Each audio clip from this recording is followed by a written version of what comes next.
Hello everyone and welcome back to the SES course. I hope you're all enjoying your journey into the world of blockchain and decentralized technologies. In this video, we will explore the NFT marketplace example code. This code is available in the SES GitHub repository as SES examples. First, let's clone this repository.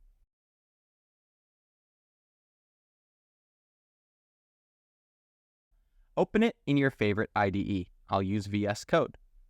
Before we get started, let me highlight some of the key features of this smart contract. It allows users to mint their NFTs by uploading the files to the SES network. It offers a secure minting process that ensures uniqueness and proper ownership of NFTs. Users can list their NFTs for sale or purchase other NFTs, which involves the process of secure transfer of both the NFT and the associated token. The smart contract also allows the users to set some basic parameters, such as setting the base URI for NFT metadata, adjusting the maximum supply of tokens that can be minted, withdrawing collected funds from NFT sales, etc. You can also customize and extend these functionalities of the smart contract based on your specific use case.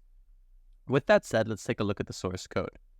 Since this demo is for Inc. smart contracts, let's expand Inc. NFT Market Implementations, or IMPLS.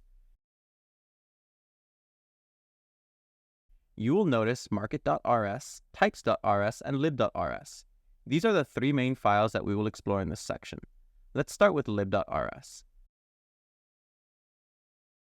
The first thing you will notice is the OpenBrush implementation and the OpenBrush contract macros.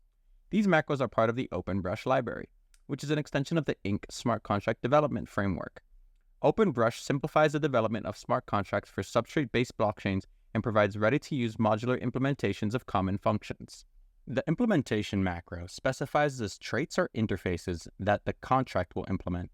The PSP34 trait defines a standard interface for NFT, which is similar to ERC721 in Ethereum. The PSP34 mintable trait adds functionality for minting new NFTs. The PSP34 metadata is for adding metadata like name, description, and image for our NFT.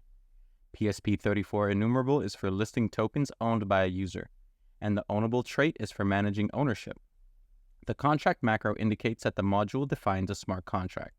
It allows Inc. framework to transform Rust code into a smart contract that can be deployed on the substrate-based blockchain. Next, we have the storage macro, where we have defined the data that would be stored on-chain. Like PSP34 data, it is the core data structure for managing NFTs. The reentrancy guard is a common security feature in smart contracts to prevent reentrancy attacks, and so on. We will look at the NFT data when we explore the types.rs file. Next, we have some events defined: transfer and approval. The transfer event is emitted whenever an NFT token is transferred from one account to another. In our case, when an NFT is sold on our marketplace, this event would be emitted to indicate that the ownership has changed. Usually, this event is listened to by off-chain applications or interfaces like wallets or marketplaces to track token movements to update ownership records. Approval event, on the other hand, is emitted when a token owner approves or disapproves of another account to transfer their token. In our case, the owner grants permission to the marketplace contract to list their NFTs for sale. The emit transfer event and emit approval event functions override the default event emission method for our custom events. These methods are marked internal, specifying that these methods are used internally by the smart contracts. Next, we will implement internal and marketplace implementation for our NFT market. This is to include internal methods and functionality provided by those traits.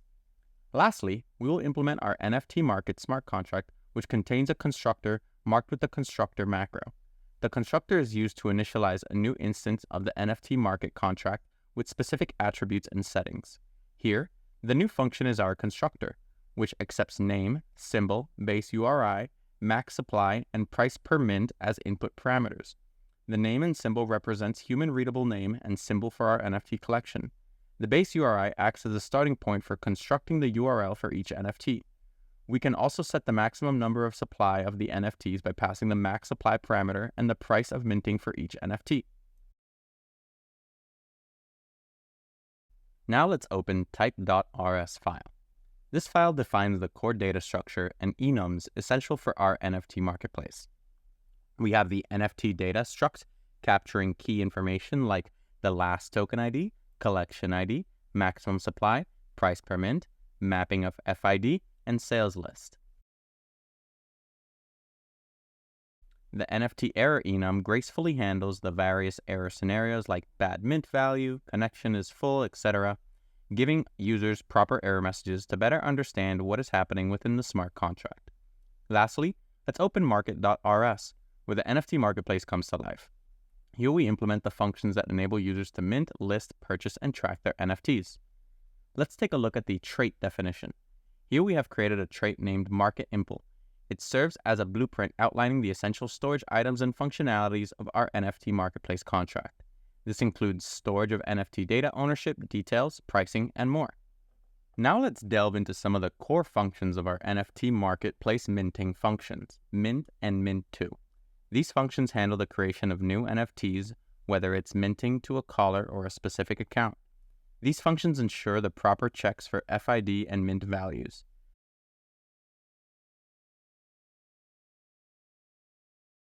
Next are the metadata functions setBaseURI and TokenURI, metadata which is crucial in the NFT world.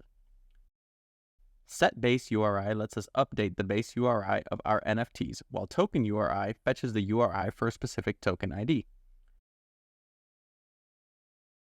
Pricing and supply functions, price per mint, maximum supply, setMax supply functions provide insight into token prices, the price mint, and maximum supply, empower the contract owner to set a new maximum supply. Next is a listing and delisting function. That is the list and delist. Listing and delisting NFTs from sales are made simple with these functions. Sellers can set a price for the NFT, and if they change their minds, delisting is just a function call away. The purchase function is the heart of the trading system. Buyers can purchase NFTs listed for sale, and the contract ensures a smooth transfer of both the native token and the NFT itself. Withdrawal and balance function, contract owners have the power to withdraw funds and check the current balance. But what about internal checks and verifications? That's where internal trade comes in. It contains functions used internally for verifying ownership, checking mint values, and ensuring the existence of FIDs, in a nutshell. Market.rs defines the intricate workings of our NFT marketplace. Each function plays a crucial role in shaping the behavior of our smart contract on the blockchain. So feel free to explore the code further and experiment with your own modifications. So there you have it, a comprehensive look at our NFT marketplace example code. I encourage you to explore the code, experiment with it, and see how you can further enhance and customize it to meet your project requirements. As we wrap up this NFT marketplace tutorial, get ready for more exciting content in our next session.